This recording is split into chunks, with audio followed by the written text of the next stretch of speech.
Hi guys, Ali Duzette here, and once again, I am with my friend Lila Sage, astrocartographer. She takes a star chart and kind of superimposes it on a map of the world, and you can see how different areas of the globe are affected by basically space weather and planetary movement. As a little reminder, just like the moon affects all the tides on the planet, um, kind of all of the planets in the solar system are having micro effects on the tides inside of our bodies. We're like, what, 80% water, 90% water? The number suddenly escapes me, but we are massively made of water. And we are very subtly but truly impacted by the movement of all of these heavenly bodies. Whether or not we notice it, we still are being affected. And to me, that's kind of like um, the underlying premise of how, like, the mechanism of how are these things impacting us. A lot of it is going to have to do with um, energy fields, by which I mean like the movement of electrons. And secondly, uh, the effect of heavenly bodies on the movement of water, which we know is a real thing from like the moon and the tides and stuff like that. But today I wanted to talk to Lila about something that I'll explain to you really quick, which is that when I was running these charts about this upcoming eclipse and the lunar eclipse, I was really debating on whether to primarily analyze them from the perspective of Washington, D.C., the seat of our nation's government, or the actual intersection of the 2017 eclipse and the 2024 eclipse. Now, this intersection is taking place in Carbondale, Illinois. I actually ran my charts for Farmington, Missouri, which also is like right in there. But it's that Little Egypt, Illinois area. Um, and I think the Farmington one was from NASA. That's why I ran it from there. But the chart will be like almost exact to Carbondale.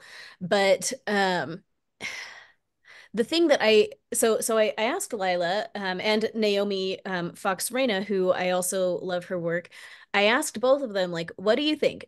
Should I run this chart to analyze these things primarily from DC or from this Little Egypt area, as we're looking at how this eclipse might impact the nation and therefore the world? And uh, I loved what Lila said, where she pointed out that this zone of totality where these two eclipses are meeting is kind of like the heart of the mainland US, and um, kind of Washington, D.C. is like the seat, but like this eclipse location at Little Egypt, Illinois is like the heart. And so I asked Lila if she would come and talk to us. Yesterday, we talked about um, the impact on Washington, D.C. and how this map is aligning with our actual seat of governance for the entire United States, and therefore like kind of the planet because of how we interact with every other country. But there's also this really interesting intersection of all these lines at that Little Egypt area here on the chart. So I asked if she would talk to us about what's going on in the heart of America, where this little intersection is happening. Yeah, so let's get to it. So, you said you ran it from Farmington, Missouri, right? Yeah, yeah. Yep, which is right here. And this it is, you can see the path of the eclipse going right through, and if we were to have the other eclipse up here, you'd see, this is see where the X is being made. So what we're looking at here, the reason I turned on some of our signs, right? Because now we have this little Capricorn line going through, was I want to talk a little bit about how there's a split here between Missouri and Illinois, and that there's kind of a change between the two because the from in Missouri, they have a Sagittarius sun. But in Illinois, on this side of Illinois, they're going to have a Capricorn sun. And that's going to change the way that they react to different things that happen. So we'll keep that in mind. And first, let's talk about these other lines that are running through. Do you have any questions before I start? I think so, but I think I don't know enough about what you're talking about to ask a really good question yet. But it's like it's That's coming to okay. me. I'm like learning as we go, and I'm gonna ask a really good Yeah. question really soon. But first, let's gather some more information so I know how confused to be. Yes, perfect. I am so sorry if it's confusing. So let me, I guess, give a little bird's eye view to orient everybody. Like we Okay. talked about before, astrocartography, because it's going over the Earth, because it's a geometric thing, it's all about the angles of the chart. And like we talked about before, right, there are four angles. There's the ascendant, which is what you show to everybody, and usually in a nation that correlates to, its perceived traditions and perceived society, all those kinds of things. And then there is the descendant, which is its relationships, right? Its partnerships with other countries, its allies and enemies, all those kinds of things. So that's the ascendant and the descendant. And then we have the midheaven, which is all about what it's known for, its legacy, the even like business and the way that the country is running as a business. How's it shining? How's it leading out? And then the last one is called the IC, and the IC is all about, the land itself, what's happening to the land itself, its traditions and heritage, and how the emotions of the people play into that, the familial network of the country. So that's just a little reminder. So whenever we are doing astrocartography, we're dealing with one of these four angles always. And um, the map I'm looking at is what's called a geodetic map. And it's for mundane astrology, not mundane as in boring, but mundane as in the earth, for the Window. whole earth. Yes, mundo, the world. And so in mundane astrology, Aries, 0 degrees of Aries actually starts in England. And so here, the United States actually has 7 distinct geodetic regions. That means it has 7 distinct, different ICs, and if you wanted to call it distinct like suns and moons and things like that. So and we can see that over the nation that there are different feelings wherever you go. Someone from Texas is very different than someone from California. There are different cultures, basically 7 distinct different cultures is what I call it. And so the reason I pulled up these lines, you can see this is where Capricorn, the country becomes more of a Capricornian nation. And what we mean by that, this part runs through, and I'll show you, most of the South has this kind of Capricornian icy emotions, feelings, which has to do with tradition, right? The South is very traditional. It's very, practical and pragmatic, but it also has Aries on the ascendant. So it's also like, we're going to do what we want. We do what we want. We go where we want. We are the South. We will break free. And so it's kind of grappling those two different feelings. Um, and then, of course, it also is kind of having this Libra on the descendant, which is making it very gentle society. So even though they're like, we'll do what we want and we're traditional, they're also very, genteel and kind. So that's just one example of kind of how this works. Was that too confusing? I feel like I get it, but seeing all these lines is making my brain explode. Can we zoom back in to the little spot Yes. that we're talking about Yes. really quick? I'm Yes. like, "Whoop." Yes. Sorry. I'm Okay, trying to let's give us. see. No, no, you're good. You're good. So if we talk about this region where your cursor is, it looks like we Mm-hmm. have a Hygeia line, a Neptune Mm-hmm. line, Mm-hmm. Capricorn, and Right. then the parent that is Pluto and Uranus, all like cutting through this like little zone down there. Yes, we do. So Mm-hmm. if we're talking about this representing like the heart of the regular people of the nation, what are we talking about? Yeah. So what we're talking about here is, if we think about an eclipse as a darkening or a sign, or sometimes because it's going over these ascendings, I think of it almost as a blindfold. Um, we're talking about a sign that's running through things that are readily seen, because these, like we talked about last time, these are all ascendant lines. These are your front door. And so We are talking about Neptune, which is, spirituality, creativeness, dreams, fantasies, but also illusion and delusions, right? So here we're talking about this is cutting right through Farmington, this and these very important places. And so, the delusion, the illusion, the fantasy that, this area has, that the Midwest has, that's readily viewable, right? The dream, and this could be even be like the dream of farming, the dream of the American dream, right? Of moving to the Midwest and having a farm and having these things, is being darkened a little bit. There's a sign going over it that, something is transitioning, it's changing. The illusions and delusions of these areas are changing. And then, of course, hygeia has to do with, right, hygiene and mostly health, right, is where we see her come in a lot. And so this, the health of the nation is going to shift. The health of the heartland is shifting. It's changing. It's becoming something new over time, or it's going to be seen as differently, the way that it's seen. And I think we have seen, in the last eclipse, there were more descendant lines and MC lines being cut through.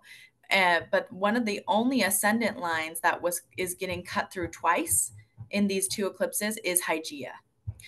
And so that's something to really think about, is how has health changed from 2017 till now, our view of health, the way that we have fought over what is healthy and what is not, right? Has our nation gotten sicker or has it gotten better? And so being viewed, as a global health superpower has really shifted and is going to continue to shift. Is that helpful? Wow. Yeah. Well, so now I have another question, which is you were talking Yeah. about it affecting like this heartland specifically. I guess in my Mhm. mind, I was kind of thinking of this area as like symbolic of the emotions and like symbolic of America as a whole, but would that be an inaccurate way to look at this? No, it's not. It is Okay. America as a whole, but the what we're seeing is that energy is just going to be a It's little more concentrated concentrated. in that. Okay. Okay. Can we um now I want to see Chicago because I know I have read before like near-death experiences or prophecies or whatever where people are talking about like it all starts in Chicago. I don't know if that will be true, but I'm just like curious about that. But Yeah, um but okay, so what we're looking at, okay, we said Hygeia and um what is the other one that cuts through there? Neptune. Neptune. So on a national, the heart level, perhaps we're going to see, I'm sorry, I'm just trying to like reason through it. Shifts in Yeah, no what we think problem. is healthy, shifts in our health in general, like what how we perceive health and how we experience health. And then that Neptune is gonna be if we are experiencing God or deluding ourselves um in some other direction. Yeah. Well, to me, and this is the reason I thought about the blindfold before, was if you think about, the ascendant is often compared to your physical body, what's going on with you physical, because it's always in the first house, right? So the the ascendant, if you think about this, like an eclipse going over your ascendant is a moment where you cannot see, right? It's a moment of darkness. It's like a blindfold. And so here, right, we've talked about this when we talked about America's solar return for this year, right? Yeah. Everybody will think they know what's going on. Everyone's going to think that they have a spiritual connection to God, but no one can actually see. No one can actually see because it's Neptune, it's foggy, right?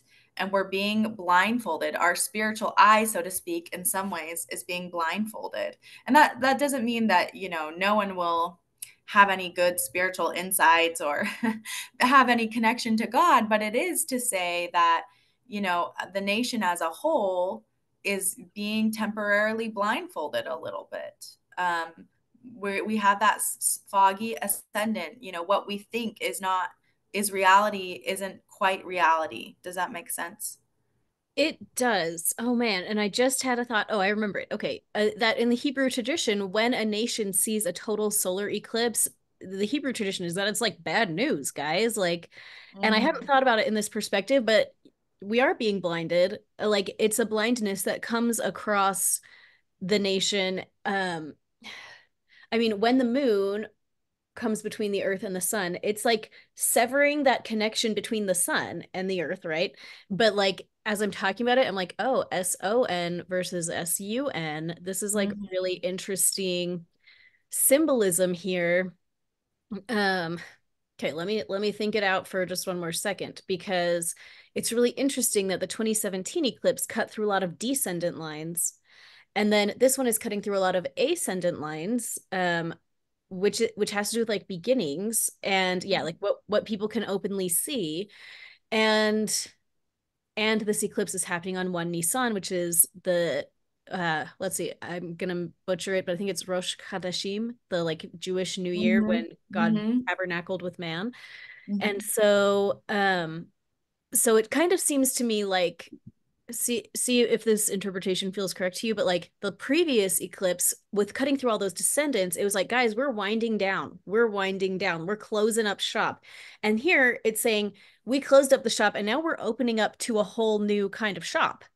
Hmm. Yeah, Would I that think be that's a a yes, I think that's a good interpretation of what happened. Yeah, last eclipse, there were more MC and DS lines, so more midheaven and descendant lines cutting through. So I would, when you say shop, I think that's kind of accurate, right? Because the MC the deals with the economy? yes, yes, the MC deals with the economy. So yeah, I think that's an accurate way to look at it. We're opening a whole new shop. And I think, it's good to know as far as this Neptune and Hygeia thing, right? Is, no one is everyone thinks they are seeing where it's going or what this new shop is about, but it hasn't truly been fully unveiled, right? Like no one is going to be exactly correct in what they think. We can Does like that yap about it all day, but we're all gonna be surprised Yes, when yes, it actually everyone will shows be up. surprised. Yes, yeah, Including us. everyone's yes. Yeah, I think that's, Wow. but it also reflects as a nation, the way that we're viewed spiritually is changing. You know, um, Traditionally, the US has been a very Christian nation from its founding. It's been known as a Christian nation, and perhaps that is changing. The way that the world views us and what our religious status is or what our spiritual status is changing. So, and I think, we can see that reflected a little bit in society. I will say Christianity is still number one in the US. That hasn't changed. But obviously, there are so many more people who have no religious affiliation now. There are so many different denominations that are becoming more popular. And even as someone who also practices law, um, She's a there lawyer, guys.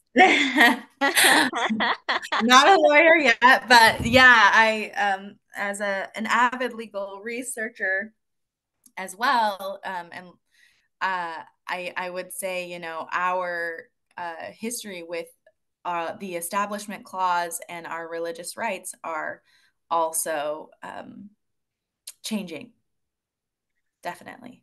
But not Okay, always necessarily in a bad way. I do want to put that out there because I would say, as someone who studies the law, that very avidly, that, religious rights actually, I think, are better than they have been in a long time. So really? that is something. Yes, Oh, yes, now yeah. now we have to have a little talk about that, but probably Yes, in a yeah. second. I'm like, We what? will. We'll Let's have hear to more. have a whole chat about it.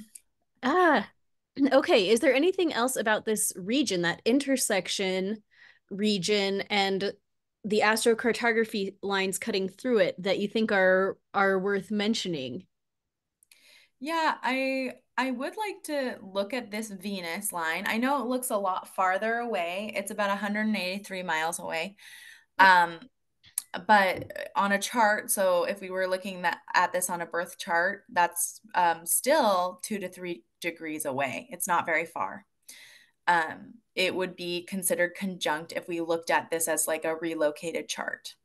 Okay. So um, I wanna talk about this just a little bit because it's another area that we are being transformed, right? There's the idea of Venus is our relationships with each other, other people, marriage, femininity, the way that we view the feminine, and we can get into this more in another video, but just think about like the way in a physical sense, the way women are viewed is changing, right?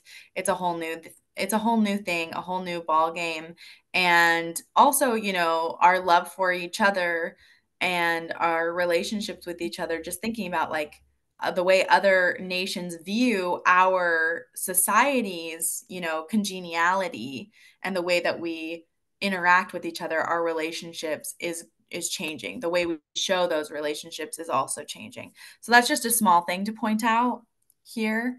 And Venus, of course, money. So Yeah, we I was have gonna to say bring there's it like up. an economic connection as well. Well, Hmm. because money is social, right? Like the only Hmm. reason money matters is because of other people that you can purchase Right. things from. Right. And when relationships disintegrate and when society's bonds disintegrate, which I think Venus really deals with. I mean, like marriage, like true the bonds of society, and friendships. Right. When those things have a shadow going over them, I mean, this and this Capricorn line right here, I'm like, okay, this looks interesting economically speaking. Oh, for sure. Definitely business speaking, talking about business, right?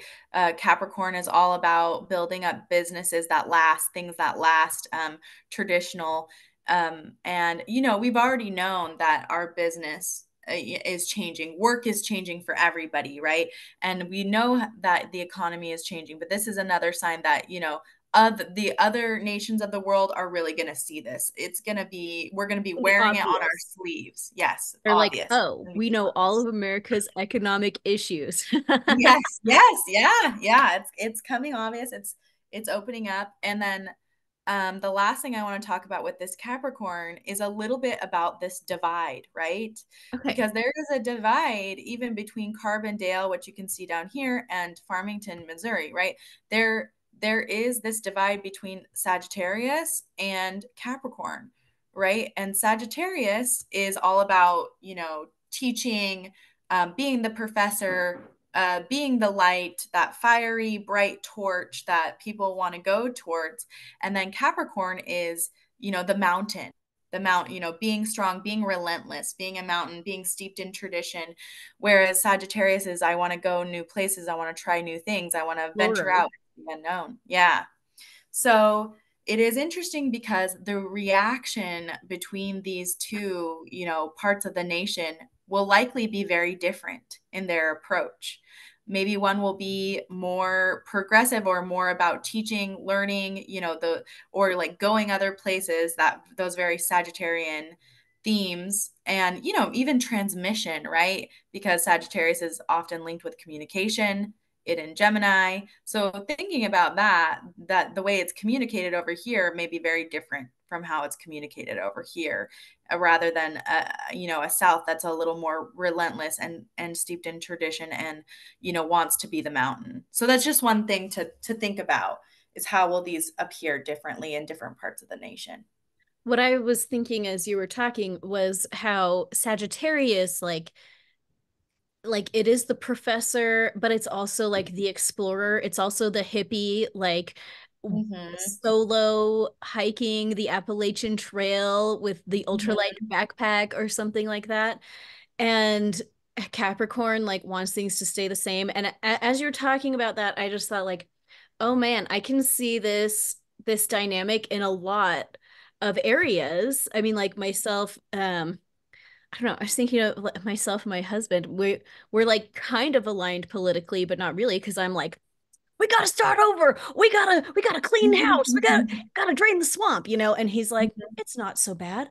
I bet with just a little tweak here, everything would be fabulous. And he's like, Yes, let's just keep it all the yes. same. And I'm like, nothing should be the same. But I Mm-hmm. think that we're Mm-hmm. gonna see that growing divide between the Capricorn sorts that are like, it's really not that bad. We can probably salvage most of what's going on. We just have to like finesse a little bit. And then the people that are like, this is a disaster. It all needs to go. We need to start over. Let's try something new.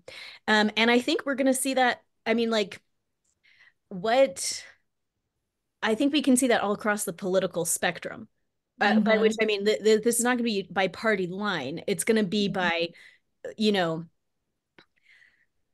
probably the nature of the people involved and what they really want, because there's going to be people that want to raise everything to the ground and install like a communist utopia, and there's going to be people that want to raise it to the ground and like install a truly federalist republic, or something like that. Right. Like, there's Right. there's going to be really different ways that it shows up, but but that is something that comes to my mind that we'll probably see unfold over a course of years, like not Mm-hmm. immediately, but like we're playing the long game.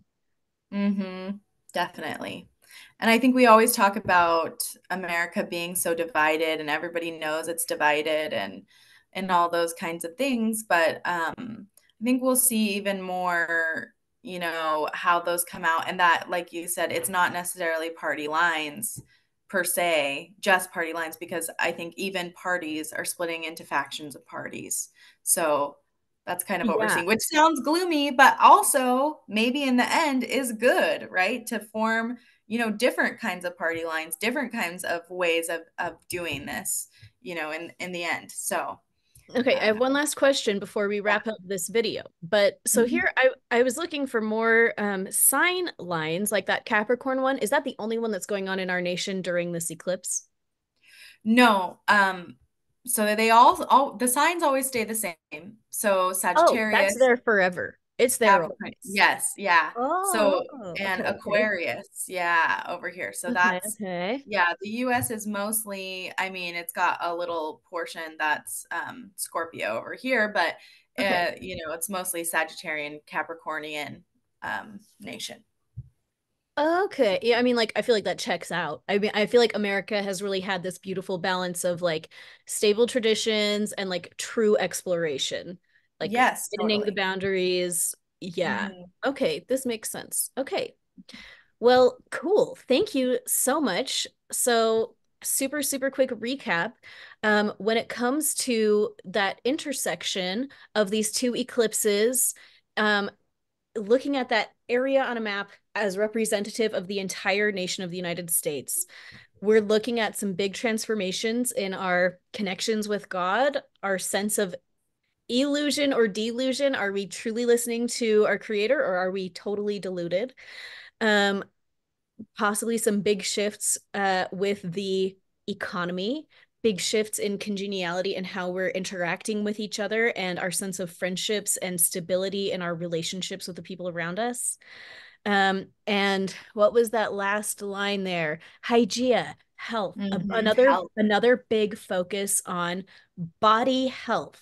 I mean, that's what Hmm. hygiene is all about. It's about brushing your teeth, washing your hair, taking a shower, getting your workout in, um, taking your vitamins, like taking care of your physical body. And so we're going to be looking at another big focus on that. And you said that was a big focus of the previous eclipse, which of course led into 2020, which would happen at the halfway point between these two eclipses.